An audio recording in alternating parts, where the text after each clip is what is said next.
welcome back to another video. I do appreciate all the support. Let's get that off the tongue straight away. Last video got loads of comments, appreciate that. I replied to every single comment. I appreciate all the likes.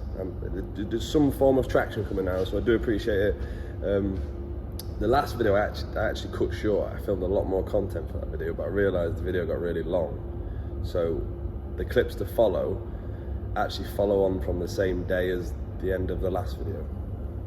But there's also going to be some fresh content that I haven't filmed yet in this video. But I do appreciate all the support. Love you all.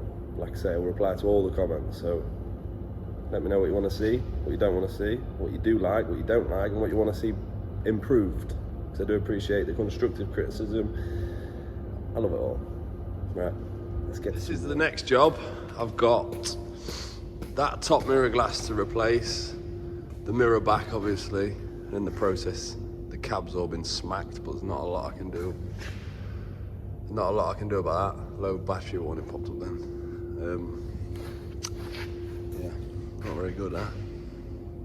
Not very good. But first off, my phone died, so I've been cracking on.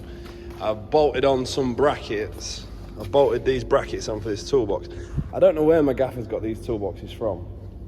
So we had 3 XGs turn up. This was the first one. It didn't come with a toolbox.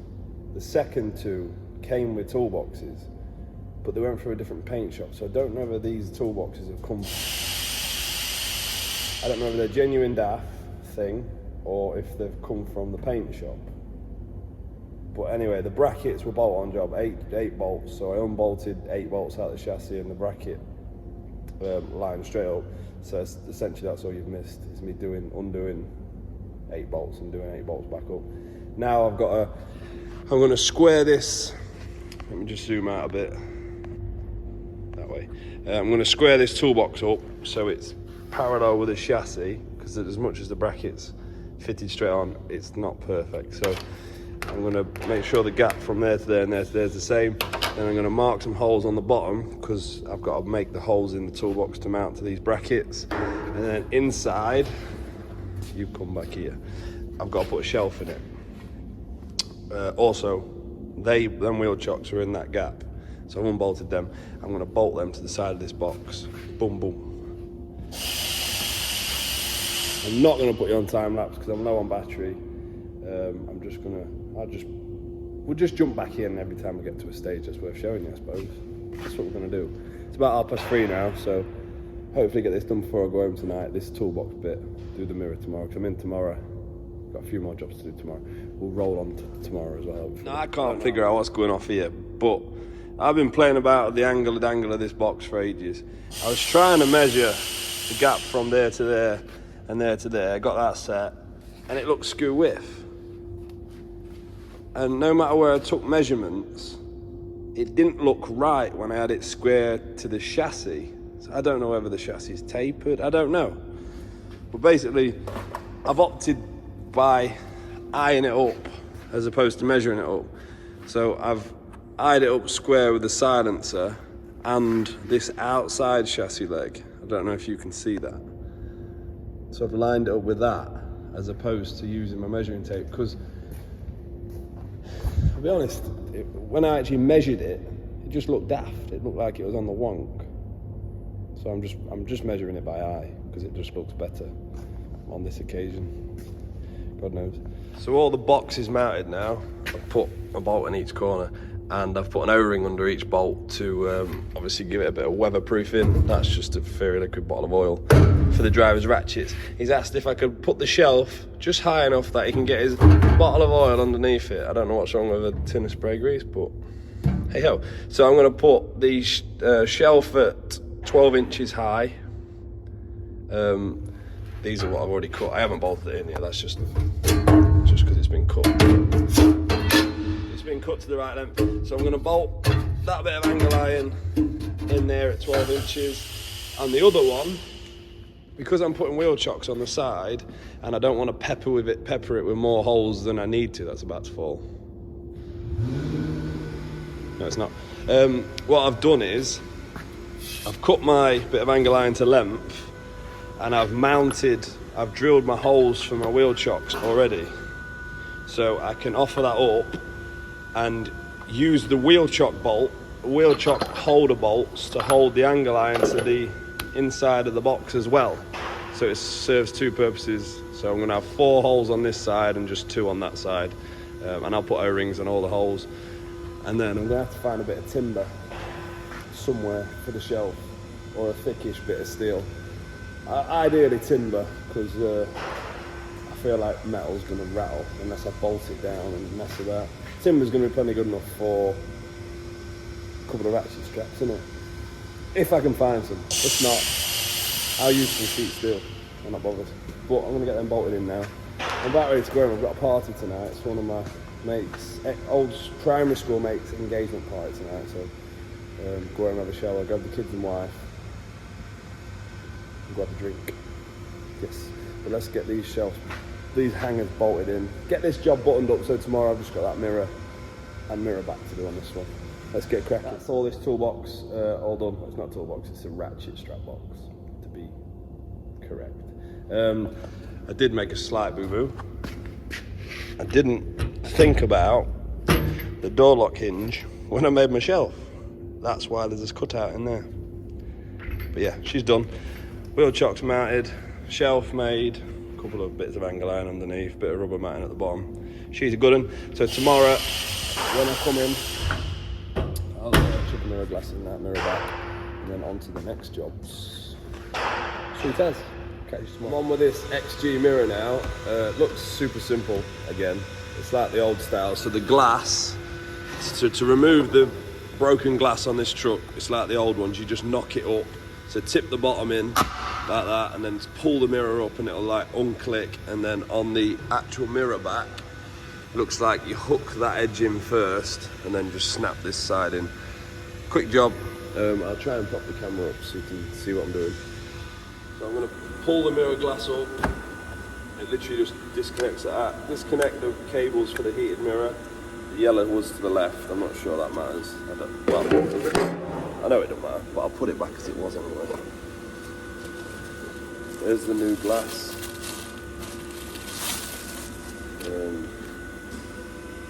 Yeah, that's right. So I'm going to connect my wires up first, and then I'm going to slide the mirror into the little groove. So these little steps go inside these steps, and then you just push it down. So get it lined up. Obviously normally you won't be able to see because the back would be on, but on this occasion you can see, and that's it. That's the mirror glass on. This mirror back might be a little bit more fiddly, but it looks as though you hook this edge in first. Not that way.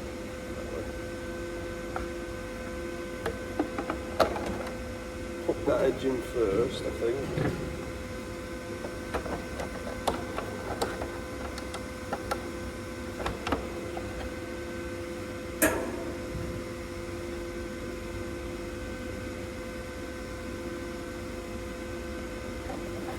I don't really know how to do it. I'm winging it. Aren't I?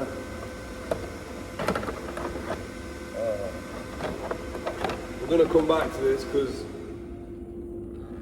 I've missed off the paint. Look.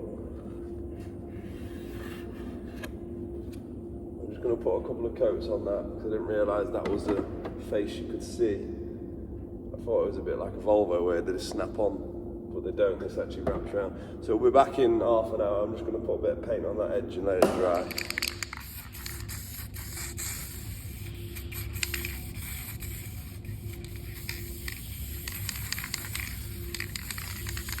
Obviously if you wanted a glass finish you wouldn't be painting in this temperature, you'd wait till it's a bit warmer.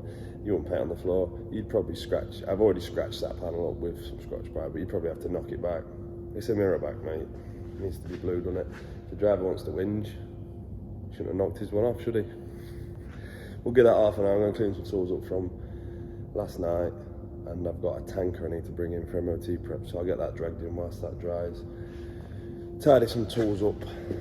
Paint's just not drying out there, it's too cold, so I brought it in the cabin, put it near the heater for half an hour, and whilst that's been not drying, I've MOT prepped this trailer. It's the tank. You would have seen this at the beginning of the video.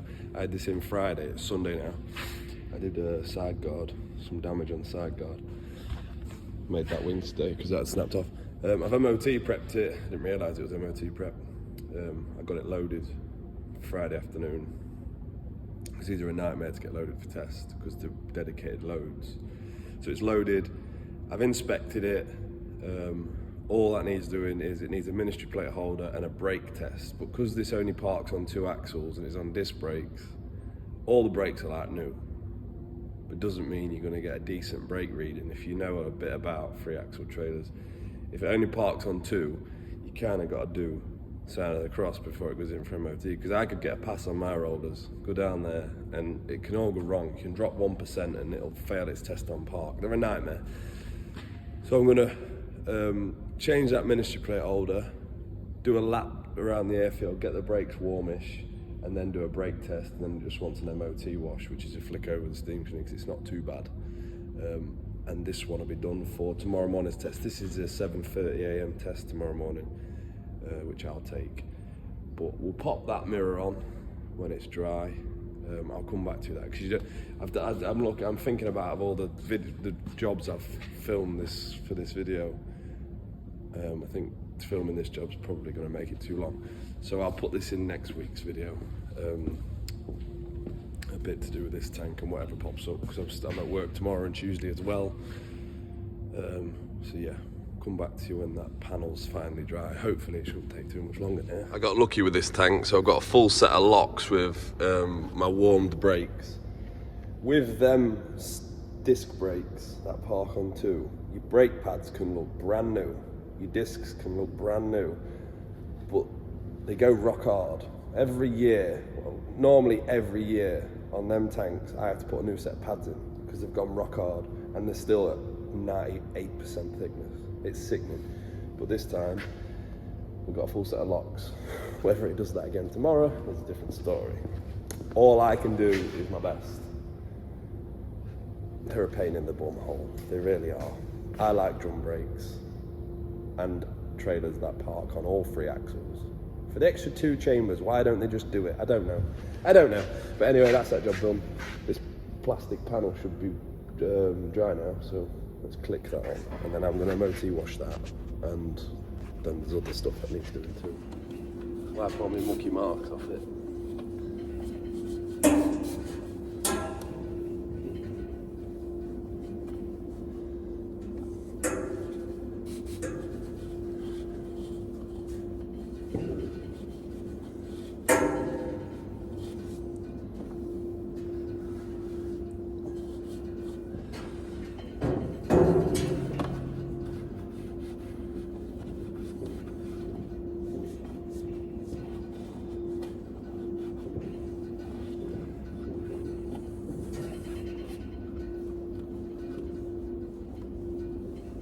Boom. Now I just need to jump in the cab and align the mirrors, and that's this truck done. Pretty sure it was in a YouTube comment. Someone asked me about the reliability of these XGs. Now this is the 3rd one we've got. I don't think I need a wee. Got that shiver, didn't I? I don't know if I've already spoke about this in this video. I can't remember. So we got 3 XGs, and yes, we've had some issues. They're all on R&M, so they're not problems I've had to deal with. This one, it's done 93,000 Ks. It's already had a set of injectors. It's had multiple software updates. It's had 3 injector flushes. I think that's all this one's had, but it is a little bit embarrassing for over £100,000 piece of kit that's not even done 100,000 Ks, that it's already had a set of injectors, and it's common. There's a lot of common faults with these Daf XGs, and I've actually seen quite a few with blown up engines already. Riding around looking for this, it's in the empties bay. I've been told about a rear lamp that's been smashed and the side markers aren't working. I was told about it Friday afternoon, so I've hunted it down, see if I can. Yeah, this is the side. So none of these side markers are working apparently, and this has been bodged up. this lamp. If this has been smacked, well, that's loose and all, isn't it? So them bolts won't tighten up. And we need to be looking at some damaged wires if it's been, I assume, when this has been hit, some wires have been damaged, which has probably knocked out the side markers, because that's the side marker feed, I believe. Could be wrong. I think that's what feeds these side markers. Or top markers, one or the other. I was going to do it out here, but that drip's already winding me up. So I will move the trailer in front of it out of the way and drag this into the workshop. See what I can do with it. Little job. Just another little job. All these little jobs need doing, don't they? Yes, they do, Ash. Yes, they do.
There's not a lot I can do with this lamp. I thought I'd be able to bodge it up or make some out of an old one, but I ain't got any old ones to use. I've got an LED one, but this isn't an LED lamp, so it just looked daft having an LED and then a normal on the other side.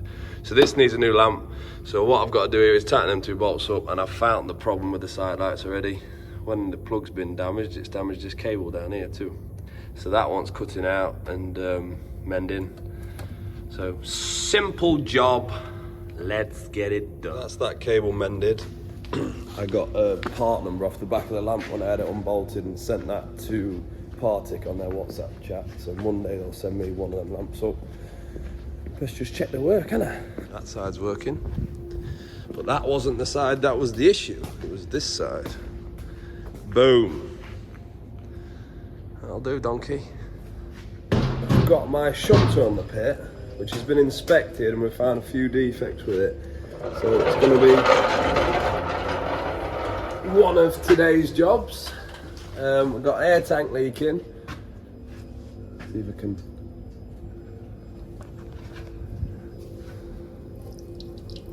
Oh, what's that? Wonder what that was then. Yeah, the air tank's hold, it's leaking here. So we've got a new one of these to fit.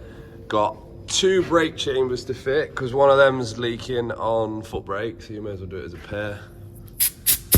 That's annoying. And I've had a brake warning come up on the dash.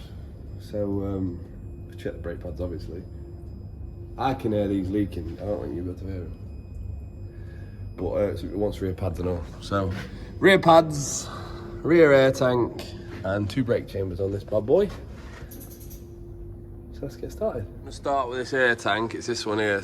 Simple job. Got to whip these 4 air fittings out. These 2 nuts and bolts. These 2 outer ones, because this will come down with it. This link pipe can come off. It doesn't need to, but it does eventually, but it doesn't need to get the tank off. And that's it. That's the air tanks off. They'll come down together, and then I can unbolt this one from that one, because I'm only changing this one. So I'll set you up on the tripod. Let's get some spanners out. The first thing I'm going to do is drain all the air out of the system. I'm not going to do that on camera because it'll just blow the microphone away. So yeah, I'm going to basically pump the pedal until I've got till I've got as much air out of it as I can, and then I'll crack off a bung and just let the rest leak out. So I've drained all the air out of the system. coming down these steps because I can't bother to duck under my jack. Let's move this transmission jack out of the way. You go over there. Start whipping all these air fittings out. If I brought my spanner with me. Did I bring it to my pocket? Here it is. It's here.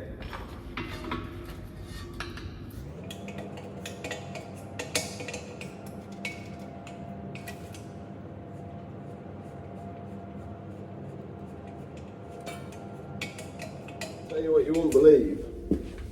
I don't think it's acceptable myself. But you can't fit power tools in to get these bolts. What a liberty, eh? I've got to use a ratchet and a spanner. It's not good enough. Just not good enough. Faster.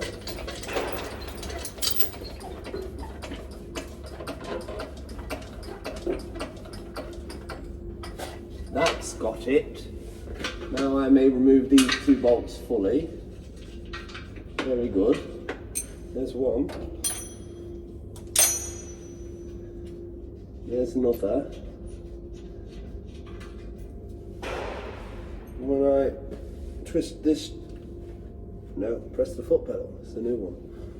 It should come down. Very good, very nice. Hello, chicken nugget. May as well come all the way down there. Get a bit of the leg workout and I'll pump it back up. So what I've got to do now is, I'll grab hold of you and show you. You can see it from there. The bolt here, bolting that tank to that tank. I'm going to whip that bolt out and then chuck the new air tank in that little gap there. Okay, I'm going to do that now, off the camera. That's the not so identical twins bolted back together. Now I've got to get all that back up in there whilst trying to get some nuts and bolts started. It's going to be fun. We're going to have a whale of a time. We are. I'm just going to get everything started before I tighten it up. Because chances are if I tighten a couple down then the others won't line up, will they? You know what I mean. You know what I mean. Yeah, you do.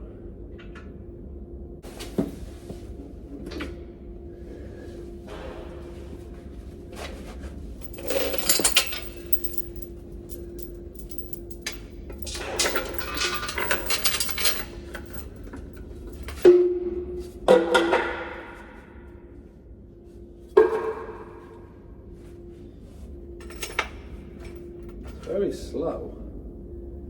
Needs to hurry up.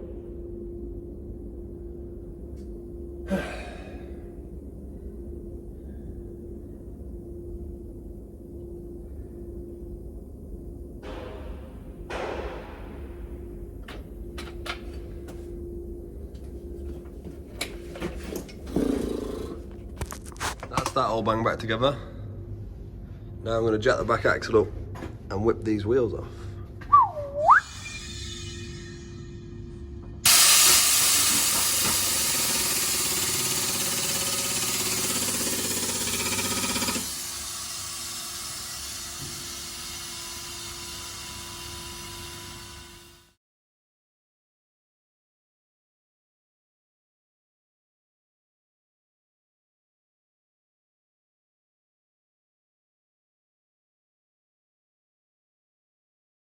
I'll whip these pads out now, crack off the caliper with the adjuster down there, so remove that boot and use this creative ratchet and socket, wind the caliper off, knock this pin out, that arm will come off. I haven't got genuine pads, so I haven't got the pad wear sensors, so I'll be joining them cables up, which is not ideal, but we inspect this every 6 weeks. The brakes are never going to go to steel while we own it, and what happens after we own it honestly isn't my problem. So the pad wear sensor is not a problem because they get checked frequently. It does no mileage. The only reason these are worn out is because we drag the handbrake to warm brakes up sometimes. So that's the only real wear they get. It doesn't do any mileage. These have been in it since we bought it second hand about 2 years ago. So yeah, pad wear sensor's not an issue. It gets checked more often than, it's on this pit. It's backed in this workshop at least 18 times a day. So they're getting linked. We get them whipped pads out, and I've checked the disc. The disc's sound. Normally, on the back axle of a DAF, these little wedges go before the actual discs wear out. So you've got to keep an eye on that. Pads, calipers all three. So what I'm going to do now is whip this brake chamber off because I'm replacing it with a new one. So I'm going to knock them air fittings out using a cut down spanner. 22mm that I've shaved down thinner so it fits in. Whip that off, two 24mm nuts, not 24mm but 24mm socket, you know what I mean. Kick that off, chuck new one on, then I'll get all these cleaned up with a needle gun, slide some fresh pads. You're probably telling my voice, I'm a bit under the weather at the minute, that's why I'm not projecting so much energy. I've got this chamber on, and I'm on the storage struggle, as Chris, as a professional struggler would say. I'm on the storage struggle, that's why I've not recorded this, me doing the whole job. So I've got the brake chamber bolted on, piped up. I've linked the wires, soldered and taped up the wire for the pad wear sensor. So that's a loop now. Basically how it works is there's a loop, and if the circuit gets broken, it puts on pad wear warning on the dash. So as long as you close that loop, it takes the warning off the dash. So chamber's all on. All I've got to do when I get all the pads in that in is wind that bolt in at the back, and that'll push the rod out. What I was going to show you is these are the old pads.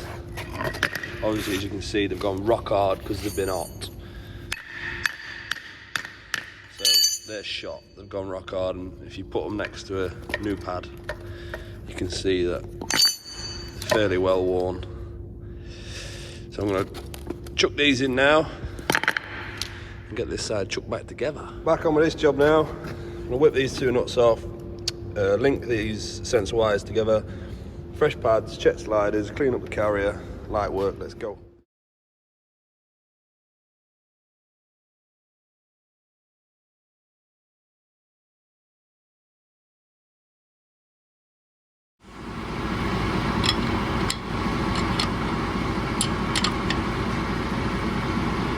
Just got this trailer in for axle reline. I've pulled the hub off to get some part numbers because this isn't my trailer, so I don't keep out on stock for it. Struggling to find linings, so they want me to remove all these to send them to Partick to get them relined, because otherwise I'll have to buy new shoes. I've got a one-bay workshop. I can't stand this trailer in here. I can't. It's too big to get down the side here. I can get a normal curtain sider in, but it's too big to get down the sides. I ain't doing it outside. I'm not a dog. I'm not doing it outside. It's not even our trailer. I'm not struggling like that for a company that doesn't use us very often. So they're ringing about for me to try and get me some second-hand shoes that have been relined, so I don't get charged for the shoes. So I'm going to put this hub back on now. I've got all my measurements, and see what's next on the list to do. Bit complicated. I hate doing custom stuff because you never keep out on the shelf. It just turns into a nightmare. Anyway, it is what it is. In the gap between the last clip and this one, I kicked this double deck trailer out, pulled another trailer in, did an inspection, didn't record it because inspections are boring. That's the brunt of my work, unfortunately. And then I got a phone call from Partick Lincoln. We found you some shoes for that trailer. They're at Newark, so we can have them to you this afternoon. So I've dragged it back in, and now I'm just going to whip all the hubs off, and hopefully by the time I get the hubs and all the shoes off, the shoes should be here, and I should be able to send the old shoes back with them straight away, because I'm getting old backing plates, new linings, so it's cheaper that way. I'm going to get these hubs whipped off. I'll set you up on a stand and show you me whipping off a few on time lapse. But I'm going to put some music on shortly, because you have to work in silence when you're recording for YouTube, because otherwise you get copyrighted for the audio, and it's a bit lonely, getting lonely. So I'll time lapse this side, and then I'm going to put some tunes on for a bit.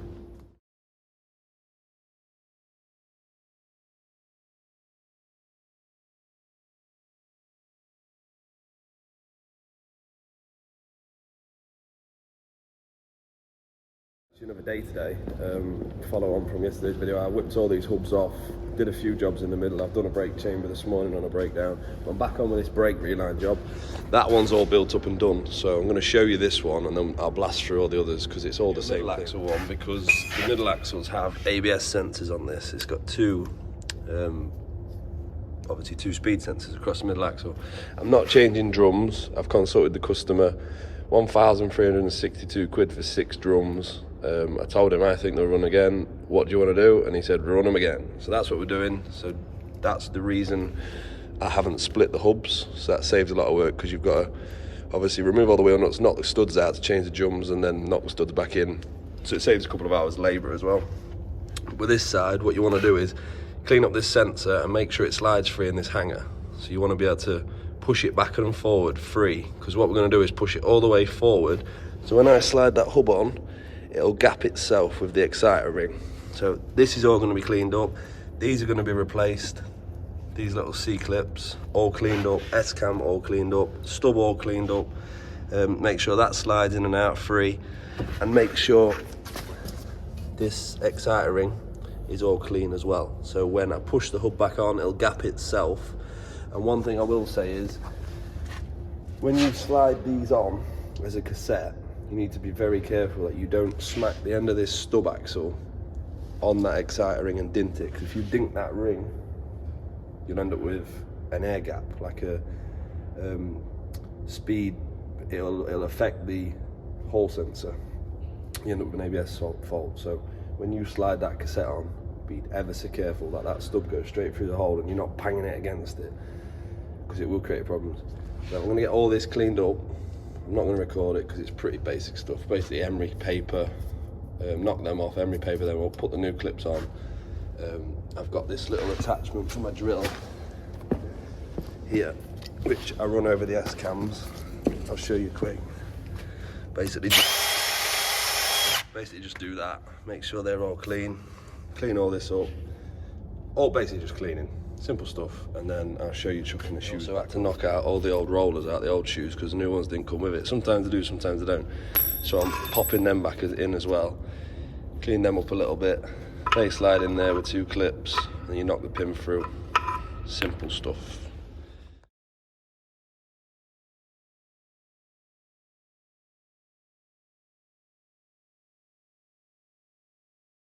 Hi. Just going to show you this real quick. Popping these in.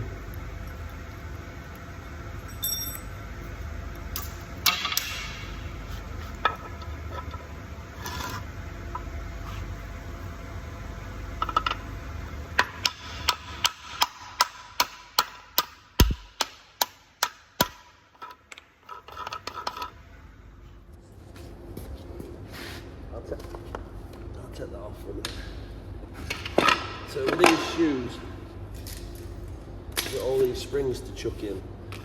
They're dead simple. Just basically hook them back in the way you found them. That one goes in like so. That one like that.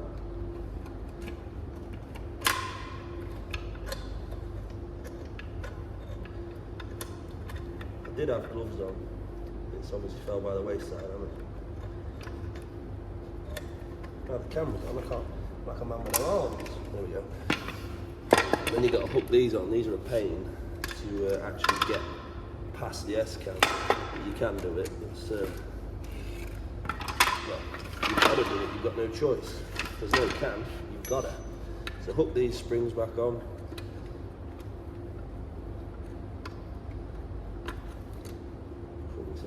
I was just having a conversation about that to James at Vulcan Motor Engineering last night on WhatsApp. This is a truck mechanic thing. You cut yourself, you don't know how you've done it. It is. Until you start seeing blood dotted about everywhere, and you think, where's that come from? Well, that's coming out of me. It's pretty standard when you fix lorries. Now I'll just show you hooking these on. Let me just check what you can see here. So I've got to get the spring behind this S-cam here. This is all clean now, ready to rock. This is a fiddle, and my bum's probably going to get in the way, but you'll get the picture. So I've got to hook this spring behind my S-cam, because to get them on after is an absolute pig of a job. Like that. Put that on top of my S-cam.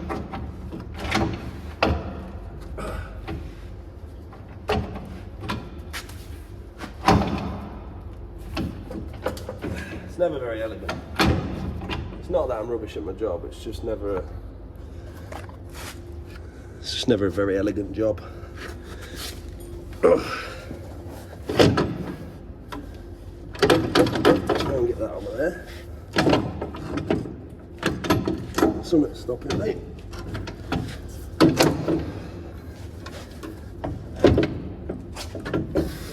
There we go.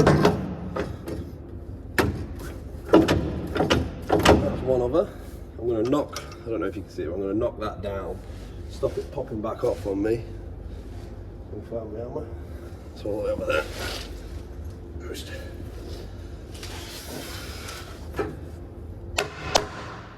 He says.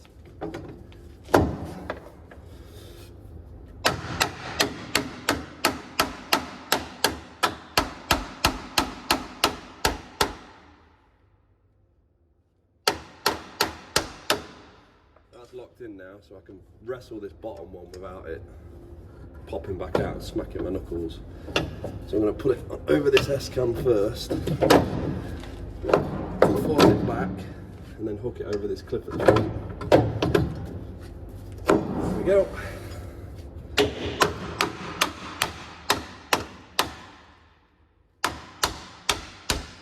That's then locked in, and then this side here, again, I'm not certain what you can see, but I'm going to hook these together, and that stops the shoes from flying back off. Do that with a flathead screwdriver. Hook it over the top one, get it over the bottom one, and just boom. That's it, then shoes back on. Now I'm going to put a little bit of grease on this stub axle, because these hubs can seize on here, and they do seize on here. So a little bit of grease on there stops that. Shut the drum back on, tighten the hub knot. I'm slightly out of breath. Chuck the hub nut on, that's a self-torquing hub nut, so I'll tighten it up till it clicks. I'll show you. But then when we get, that was blood, wasn't it? Yummy. When we get the drum back on, we're going to have to like manipulate his back plate, because sometimes they do catch. So we just have to bend that about so it's not noisy. But essentially, that's it. That's the new linings on, all springs in, rollers all free, clips clean, everything's tickety-boo. So a bit of grease on here, hub on, let's go champs. So I'm watching the stub axle because I don't want it to hit my excitement. I know you need to go up. I need to go across that way. I also need to retrieve that torch before I forget that. See, that's just started, it's drawing it in.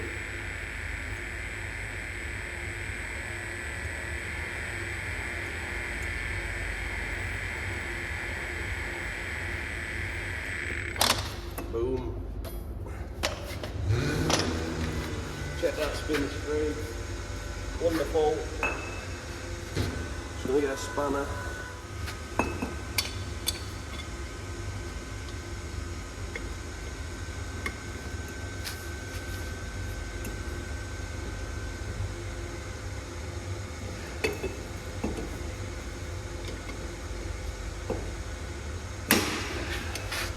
Like I said earlier in the video, that's a self-torquing nut, so that's cracked off at his torque setting. Check that spins free. My drum's not catching the back plate, so that's sweet. But what I like to do, I don't trust that one clip, I like to smack it a bit with a hammer.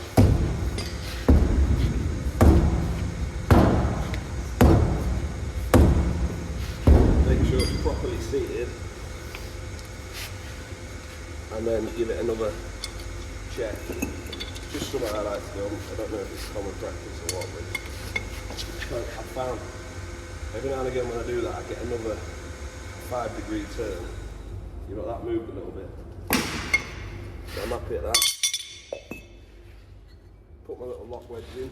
That stops the nut from backing off. That locates in the actual hub nut, stops it undoing.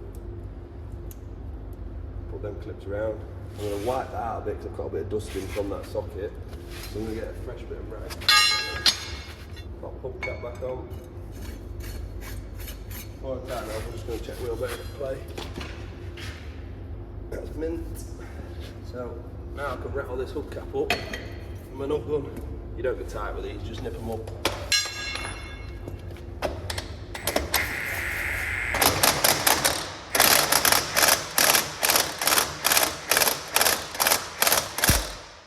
That'll do for that. Wipe your mucky marks off. And then last job to finish this is just readjust the brake. So I'll take you underneath and show you that. Literally to complete that brake reline, all you've got to do is adjust the slack adjuster. Basically takes the distance out of the shoe and the drum, tightens them up. So nip that up so the wheel's locked, and then I back it off till I feel the resistance change, and then I'll crank it until the wheel's free. Nice and free with no binding. Got to keep these pushed in on BPW. What I'm going to do now is repeat all them steps for these other 4 brakes. I wanted to show you that middle axle one because the ABS sensor, it's important that you don't ram that hub on. You see I was gentle until I got it over the stub. So yeah, going to repeat that for these other 4 brakes. So I'll be in here I'll be gone now for a few hours. I'm going to put some tunes on, get these knocked out. It's my last shift today of my 4. Well, I've actually done 5 shifts this week. So it's my last one, and then I've got 4 days off, but I've got some private jobs at home. I'll see how long this video is and maybe put some clips in for the private jobs at home. So yeah, that's this job all buttoned up now. I've just got to have a tidy up of all my tools this side. Do a couple of bills because I did a brake chamber this morning for an outsider as well. So I need to get them bills writ up and sent up to the office for processing. Get all this gear cleaned up. And then we'll see what's next on the list. There's something, I've got a trailer 139 somewhere with a big hole in the roof. I think it's back now. I had a phone call yesterday saying it was leaking. I think a fork truck must hit it. And he said it was coming back today, so I'll go and scan the plethora of trailers out there and see if I can find that one. Tidy up and pay for it. Currently just ripping this double deck trailer that I've done the brakes on up the airfield. Checking ABS works, obviously ABS light's not on the dash currently, but I apply the brakes hard. I can hear the modulator pulsing. This DAF just stalled. DAF gearboxes, they need a week's notice. Obviously they're not designed to be eventually stopped. But yeah, it pulsed the modulator, the wheels didn't lock, so I know ABS is working fine, so I know them sensors have gapped themselves nicely and they haven't damaged the exciter ring. I'll just do a lap to the top of the runway and back, applying the brakes nicely, and then I'll check they're not getting super hot. They weren't binding when I left, but it's something I like to do, it's something I've always done, and then I'll park this up. I ain't cleaned up yet, so I'm going to clean up next. I've been flat strapped since that last clip. Never got this roof done. I didn't get that done. I've done a Volvo ABS sensor which I can't record because I could record, I just didn't have time. The bolt snapped in the hub, so I ended up having to mess about with that. Done my paperwork. Basically, the afternoon went to pot. But I'm going to call the video here because I feel like I've got loads of content. Like I said at the beginning of the video, appreciate all the support. Stay tuned for the next one. It'll be next Monday. I'm going to try to do an upload every Monday evening. I do appreciate it. See you in the next one.